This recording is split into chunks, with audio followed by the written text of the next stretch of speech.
was cool. I was training one of our new servers at the restaurant, and I got into talking about how anxiety can lead into dementia and Alzheimer's, diabetes type 3. And it was cool because I don't usually talk about these types of things with just anybody, but this person was pretty cool.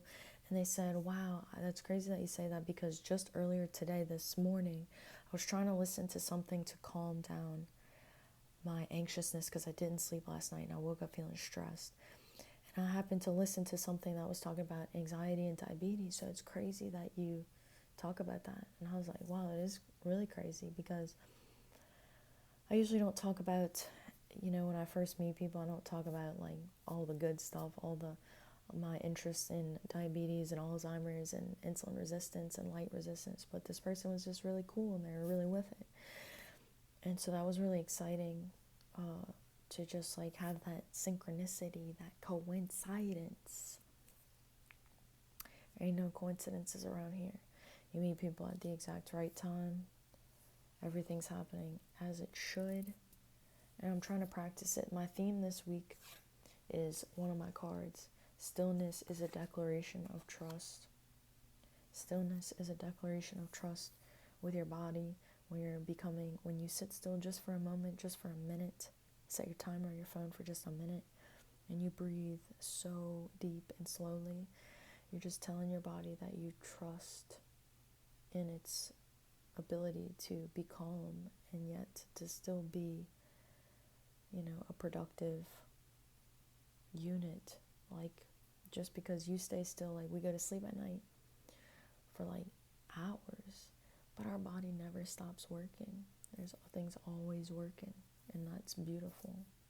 And when you spend time in that stillness, it's like you're slowing down. It's like you're fake sleeping. Slow down your respiratory rate, and the body has a moment to like repair and restore. And you change your entire microbiome when you do that. Change your hormones, everything. Change your muscle mass, everything. Change your brain, everything. So I picked a few cards from my deck of love letters. Spend an unusual amount of time with yourself and laugh at your imperfections. Stillness is a declaration of trust. Reclaim your inner child. So your baby's your family. Your body is your first child. Your mother and father. Your family never wants you to be in a hurry. You're not pleasing anyone by holding back.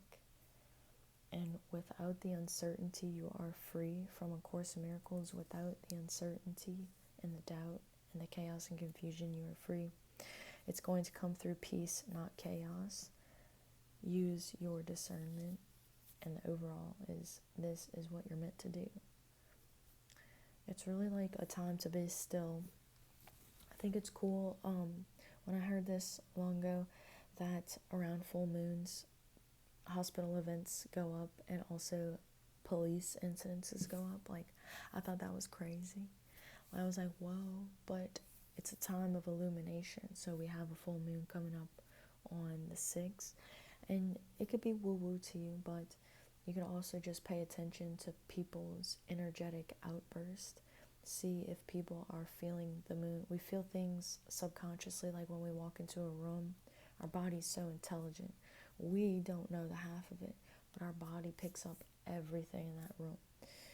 That's why we shy away from rotten food and people who smell and have BO and stuff. It's like our bodies, there's a reason why we want to get back, because it is telling us, like, our body is so smart. This is not clean. There's a risk of infection. It's crazy. Think about like pregnant moms, pregnant women who are carrying children, and they're drawn to certain foods, repelled by certain foods. It's like, what happens when you get pregnant? All of a sudden, you have these tendencies. Our body's so smart, so it always knows. So that's why it's so important to be in the circadian rhythm and show your body the lights at any point in time of the day. There's different rays and spectrum of the light. It's always signaling to us. So even if you're not a morning person, like getting out in the afternoon is so helpful. Like, our bodies love light. We wouldn't be here without the light. And if you just think about it, like, if the sun disappeared for the next year, like, where would we be? Where would all of our food be? Like, we'd have to eat,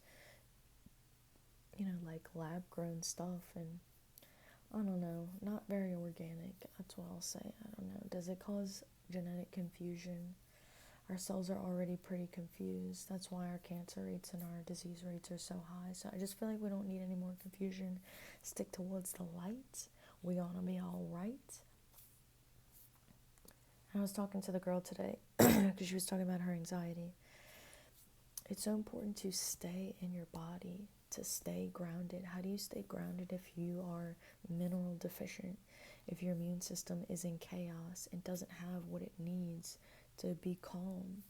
Like being calm, like you don't just wake up. People tell me I'm calm all the time. I don't just wake up calm. Like, I have to feed my body amino acids. I have to stay hydrated. I have to make sure that I'm doing my meditations and being still. And otherwise, like, I'm liable to get all, like, I have a lot of mental energy, so I'm liable to get into the anxious state and not have a place for my mental energy to go. Physical energy as well.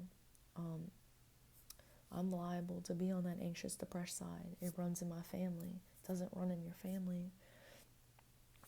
Your habits run in your family. But you can be having different habits, different light patterns. Habits are light patterns. Amino acid, fatty acids code for light in the body. Why? How? Because it literally creates our mitochondria. It creates the components of the cell. And then the cell is emitting light. Mitochondria, powerhouse of the cell, emitting light. It's so beautiful. You're a light worker.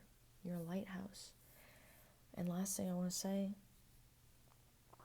is a lot of people right now, from what I've experienced in the last few days, unconsciously really leaning into the darkness, really leaning into frustration, wanting to push that frustration onto me, onto the environment around them.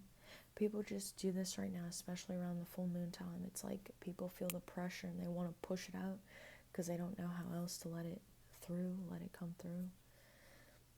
We don't have enough stillness. Stillness is a declaration of trust. We don't have enough trust.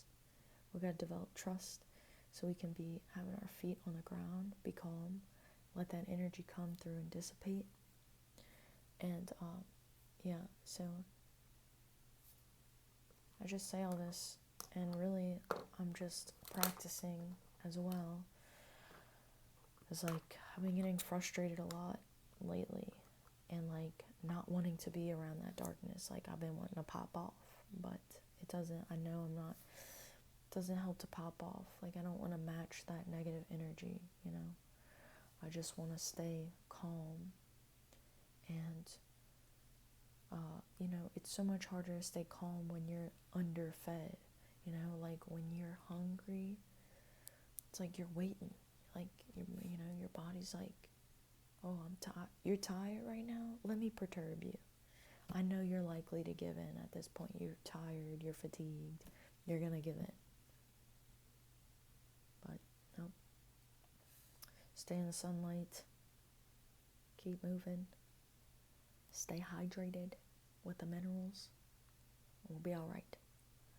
Anyway, you can like, share, and subscribe. But as always, I do wish you the best of luck. Hope you have the sweetest dreams. Hope you look at your dreams and realize some patterns that are happening in our dreams. I think our dreams. I love doing dream interpretations, at least for myself. But dreams are so weird, and a lot of times they could tell us what's happening in our outer life through like a very abstract way. So it's fun. Like write down your dreams right now. Everybody's dreaming a lot. Write it down and see if you see like a pattern of like even anxiety. Am I having anxiety dreams? Am I having issues with power and control? Like what's going on? There's always something going on. So I wish you the best of luck, of course, and I will catch you next time.